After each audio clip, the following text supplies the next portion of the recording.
Hello friends, welcome to my channel সুপ্রকি বাণী। সবার আগে সকলকে শুভ নববর্ষ 1432।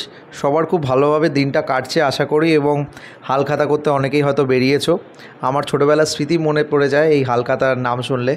এখন সেইভাবে হয় না, তবে এক সময় ছিল যে পয়লা বৈশাখের সন্ধে হতে না হতেই হালখাতা করতে বেরোতাম মা বাবার সাথে।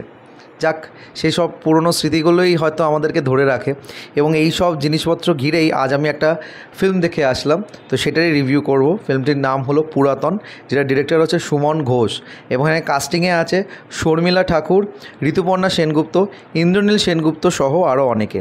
কেমন লাগলো এই ফিল্মটা, এই সব কিছু নিয়ে তোমার সাথে শেয়ার করছি। So I are be waiting for, let's start with the video.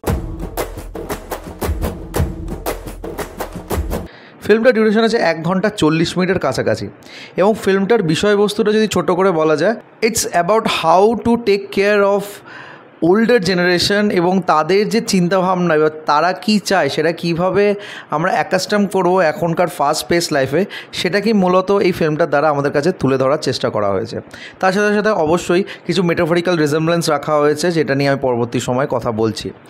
তো এই ফিল্মটা একটু অন্য ধরনের, মানে আর বাদবাকি ফিল্ম যেরকম হয়ে থাকে কমার্শিয়াল সেরকম নয়। স্টিল আমি বলবো এই ফিল্মটা খারাপ লাগবে না। যাদের বাড়িতে ঠাকুমা, দাদু বা এমন কেউ ব্যক্তি আছে যারা অনেক বয়োজ্যেষ্ঠ এবং তাদেরকে তারা অবজার্ভ করেছে, তারা তো অবশ্যই এই ফিল্মটা রিলেট করতে পারবে। যেরকম আমার 3 মাস আগে ঠাকুমা মারা গেছে, তো আমার প্রচণ্ডভাবে মনে পড়ছিল ঠাকুমার কথা যখন আমি ফিল্মটা দেখছিলাম। ফিল্মটা খুব স্লো, 1 ঘন্টা 40 মিনিট থাকা সত্ত্বেও ফিল্মটা খুব স্লো এবং খুবই আস্তে ধীরে গল্পটা এগোয়। তবে গল্পটার যে বিষয়বস্তু সেটার জন্য 1 ঘন্টা 40 মিনিট অনেকটা বেশি মনে হচ্ছিল।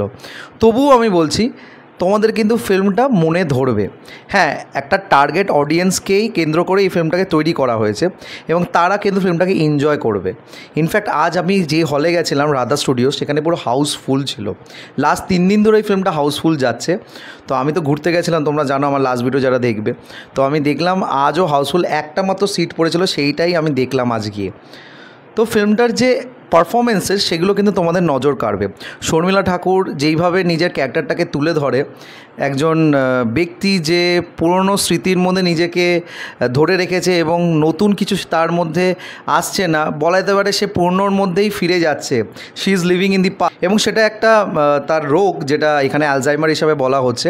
তো সেই জিনিসটাকে যেভাবে গল্পের মধ্যে আনে, এবং তার মেয়ে যে চরিত্রটা প্লে করছে ঋতুপর্ণা সেনগুপ্ত, তার সাথে যে কেমিস্ট্রিটা শেয়ার করে সেটা কিন্তু দেখতে ভীষণভাবে ভালো লাগে। এবং এখানে একটা ছোট্ট লাভ অ্যাঙ্গেলও দেখানো হয়েছে, যেটা ঋতুপর্ণা সেনগুপ্ত এবং ইন্দ্রনীল সেনগুপ্তর মধ্যে আছে। তার মধ্যেও একটা ট্র্যাজিক ব্যাপার আছে, যেটা সামহাও এই যে মা মেয়ের মধ্যে যে কনফ্লিক্টটা চলে সেটার মধ্যে দিয়ে সেই কনফ্লিক্টটাকে তুলে ধরা হয়। এবং এই যে একটা নতুন এবং পুরনোর মধ্যে যে একটা দোটানা, সেটাকেও খুব সুন্দরভাবে ড্রামাটার মধ্যে এগিয়ে নিয়ে যাওয়ার চেষ্টা করা হয়। গান সেরকম কিছু নেই, একটাই মাত্র গান আছে, যেটা সিচুয়েশান অনুযায়ী খুব সুন্দরভাবে যায়। একটা সিন আছে যেটা আমার খুব মনে ধরেছিল, যে শর্মিলা ঠাকুর বলছে যে আমি খাবো না, আগে ওনাকে খাওয়াতে হবে, এবং যেই ওনাকেটা বলছে সেটা কিন্তু তারই রিফ্লেকশন, এবং সেটা নিয়ে তার মেয়ে তার উপর রেগে যায়। বাট আলটিমেটলি জামাই যখন এসে বলে, মানে ইন্দ্রনীল সেনগুপ্ত যখন এসে বলে যে দেখো তুমি মুখটা হা করো, তখন সেও খাবে, সেই পুরো জায়গাটাকে যেভাবে ধরে সেটা কিন্তু আমার ভীষণভাবে ভালো লাগে, এবং আমি খুব ইজিলি সেটা ধরতে পারি। আমার ঠাকুমাও লাস্ট স্টেজে এরকমই হয়ে গেছিলো।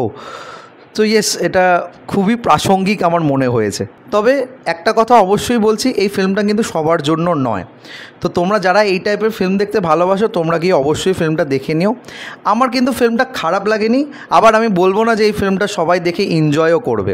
তবে যেটা আমি বললাম, এটা একটা টার্গেট অডিয়েন্সকে ভেবেই করা হয়েছে, এবং এখানে যে বিষয়বস্তুটা রাখা হয়েছে সেটা রিলেটেবল।